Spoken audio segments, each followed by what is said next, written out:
Have you ever heard of a war started over an ear? It sounds like a bad joke, right? But I assure you, it's one of the strangest, yet true, chapters in history. Welcome to the War of Jenkins' Ear, a conflict that proves truth is often stranger than fiction. Let's set the stage. It's the early 18th century, a time of fierce global competition. The major players? Great Britain and Spain, two colossal empires wrestling for control of trade routes, colonies, and riches in the New World. At the heart of their rivalry was a lucrative agreement called the Asiento, which granted Britain the exclusive right to supply enslaved Africans to Spanish colonies, plus the permission to send one ship of goods per year to trade. But let's be honest, one ship was never going to be enough for the ambitious British merchants. Smuggling became rampant. British ships, loaded with illegal goods, flooded the Spanish-American ports. Naturally, Spain wasn't just going to sit back and watch. They dispatched their own coast guard, the Guardacostas, to patrol the Caribbean and crack down on this illicit trade.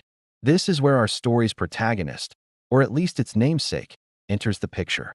Captain Robert Jenkins was a British master mariner, a smuggler by trade. In 1731, his ship, the Rebecca, was stopped near the coast of Florida by the Spanish privateer Julio Leon Fandino, captain of La Isabela. What happened next became the stuff of legend.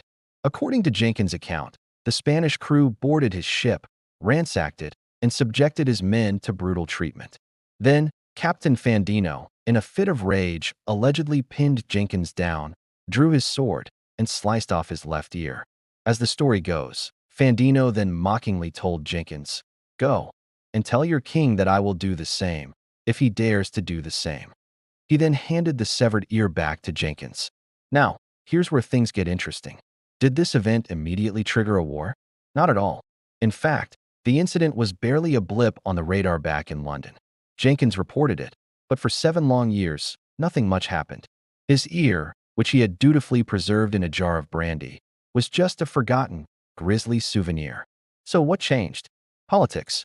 By the late 1730s, tensions between Britain and Spain had reached a boiling point. The British public was fed up with Spanish interference in their trade. Merchants were losing money, and stories of Spanish atrocities, real or exaggerated, filled the newspapers. A powerful anti-Spanish faction in Parliament, led by figures known as the Patriots, saw an opportunity.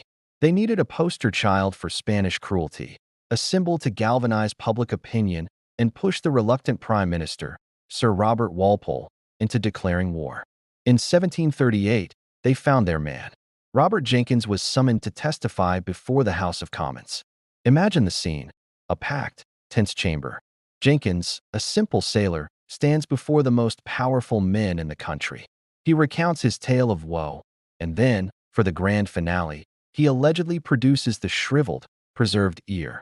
Whether he actually unjarred it in Parliament is debated by historians, but the effect was electric.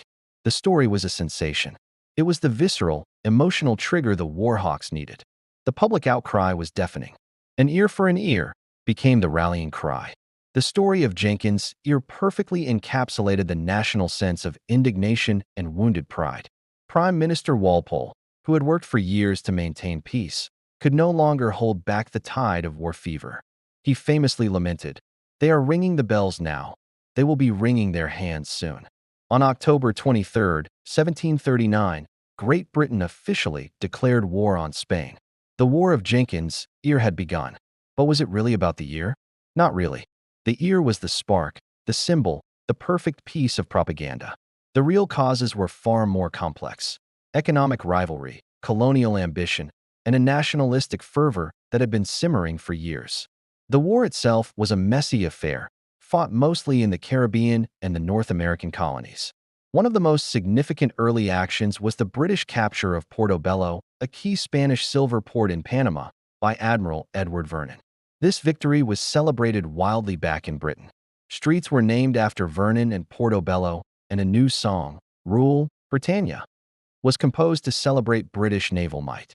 However, British success was short-lived. The very next major campaign was a disaster. A massive British expeditionary force, one of the largest ever assembled, attempted to capture the strategic city of Cartagena de Indias in modern-day Colombia. The battle was a catastrophic failure for the British. Disease, poor leadership, and the formidable Spanish defenses, led by the brilliant one-eyed, one-armed, one-legged Admiral Blas de Lezo, resulted in a humiliating defeat and devastating losses for the British. The conflict dragged on, eventually merging into the much larger European conflict known as the War of the Austrian Succession in 1742. The smaller, oddly named war was simply swallowed up by a bigger one, and its initial causes were largely forgotten in the grand scheme of continental power struggles. When the dust finally settled with the Treaty of Aix-la-Chapelle in 1748, what had actually been achieved? Well, not much. The treaty essentially returned things to the way they were before the war started. The original trade disputes, the very issues that had led to Jenkins losing his ear, remained unresolved. Spain's right to search British vessels was not even mentioned. So was it all for nothing? Thousands of lives were lost, vast sums of money were spent, and in the end, the status quo was restored. The War of Jenkins' ear stands as a powerful reminder of how easily nations can be swept into conflict by propaganda, public emotion, and political maneuvering. It shows how a single, dramatic story, a severed ear in a pickle jar, can be weaponized to ignite a war whose real roots lie in greed and power. And what became of Robert Jenkins, the man who gave the war its name? After his moment in the spotlight, he faded back into relative obscurity. He was given command of another ship and continued his career at sea. History doesn't record what happened to his famous ear. Perhaps it's still out there somewhere, a bizarre artifact of a very bizarre war. The story of Jenkins' ear is more than just a historical curiosity. It's a cautionary tale about the potent mix of nationalism, media, and political ambition. It reminds us to look beyond the sensational headlines and ask what the real stakes are when the drums of war begin to beat. Thank you so much for joining me on this deep dive into one of history's strangest conflicts. If you enjoyed this story, please hit that like button, subscribe to the channel, and ring the bell so you don't miss our next historical adventure. Let me know in the comments what other weird and wonderful historical events you'd like to hear about. Until next time, stay curious.